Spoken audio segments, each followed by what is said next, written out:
जय श्री कृष्णा दोस्तों, हर हर महादेव। कैसे हैं आप सब? स्वस्थ और सुरक्षित होंगे। कल सोमवार देवउठनी एकादशी 24 एकादशियों में से सबसे महत्वपूर्ण और सोमवार को होने के कारण इसका महत्व और ज़्यादा बढ़ जाता है, क्योंकि इन 4 मासों में श्री हरि विष्णु विश्राम करते हैं, योग निद्रा में रहते हैं और एकादशी देवउठनी एकादशी के दिन वह योग निद्रा से जागृत अवस्था में आते हैं। जो 4 मास शिव जी सारे कार्यभार संभाले होते हैं, देवउठनी एकादशी के दिन वापस विष्णु भगवान को सौंप देते हैं। श्री हरि विष्णु फिर से ये कार्यभार संभाल लेते हैं। देवउठनी एकादशी से सारे शुभ काम, विवाह, मकान का मुहूर्त, ये सब शुरू हो जाते हैं। वैसे तो साल की 24 एकादशियों का व्रत रखने का बहुत ही उत्तम फल मिलता है, मोक्ष की प्राप्ति होती है। लेकिन जो देवउठनी एकादशी का व्रत करता है, यदि आप पूरे साल भर व्रत नहीं भी रखते हैं एकादशी का, पूरी 24 एकादशियों का व्रत नहीं रख पाते हैं, और यदि सिर्फ आप देवउठनी एकादशी का व्रत कर लेते हैं, तो इससे आपके 7 पीढ़ी के पितर तृप्त हो जाते हैं, तर जाते हैं, वैकुंठ निवासी हो जाते हैं। उन्हें सभी सुखों की प्राप्ति होती है, साथ ही आप मोक्ष को प्राप्त करते हैं। देवउठनी एकादशी का बहुत ही महत्व है। हिंदू धर्म में, सनातन धर्म में देवउठनी एकादशी को सर्वश्रेष्ठ एकादशी माना गया है। देवउठनी एकादशी का व्रत करने से सिर्फ मोक्ष की प्राप्ति नहीं होती दोस्तों, इससे संतान प्राप्ति, सुख, समृद्धि, लक्ष्मी, धन सभी प्राप्त होता है। आप जिस भी मनोकामना से देवउठनी एकादशी का व्रत करते हैं, पूजन करते हैं, माँ तुलसी का, श्री हरि का, विवाह संपन्न करते हैं, आप जो भी फल की इच्छा से आप करते हैं, जो भी मनोकामना से करते हैं, आपकी वह सारी मनोकामनाएं अवश्य पूर्ण होती हैं। 2021 की देवउठनी एकादशी सोमवार को पड़ रही है। इसके कारण इसका फल और भी बढ़ जाता है, इसका पुण्य और भी बढ़ जाता है।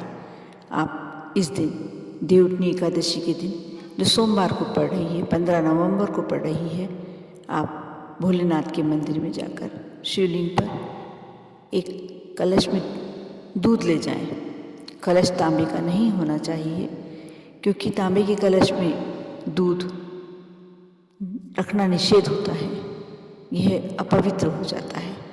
आप कोई भी दूसरे धातु के बर्तन में, कलश में दूध ले जाएं, कच्चा दूध, उसमें थोड़ी सी मिश्री मिला लें, और यदि आप यह भोलेनाथ को समर्पित करते हैं, तो यह आपके घर लक्ष्मी की वृद्धि करता है।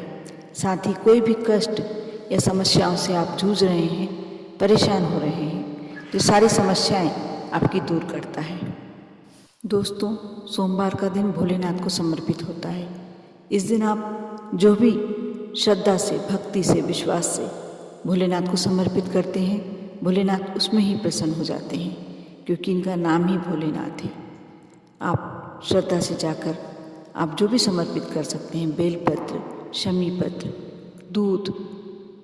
लेकिन कल एकादशी के दिन, सोमवार जो पड़ रही है, आप यदि दूध में मिश्री मिला के समर्पित करते हैं, इसका अत्यंत शुभ फल होता है।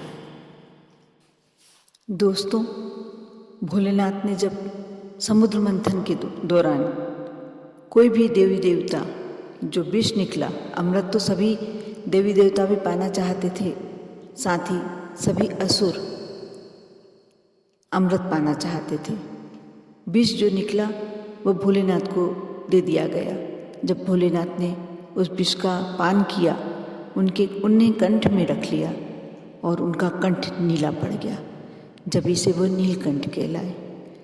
उनको बहुत कष्ट हुआ, जलन हुई। इसीलिए कहा जाता है कि जब उन्हें दूध समर्पित किया जाता है, भोलेनाथ को दूध क्यों समर्पित किया जाता है, और वह भी कच्चा, इसलिए कि इससे उनकी जलन शांत होती है। भोलेनाथ को जो भी कुछ समर्पित किया जाता है, उसके पीछे कुछ कारण है। ये सब इसलिए समर्पित किया जाता है कि इससे जो विष पिया था भोलेनाथ ने, उसमें थोड़ी सी उनको जो जलन है, कष्ट है, वह शांत हो जाए। आप भी एकादशी के दिन भोलेनाथ को कच्चा दूध समर्पित कीजिए, मिश्री समर्पित कीजिए। साथ ही जो भोलेनाथ को प्रिय वस्तुएं हैं आप अवश्य समर्पित कीजिए और उनका पूरा पूरा आशीर्वाद पाइए। ओम नमः शिवाय।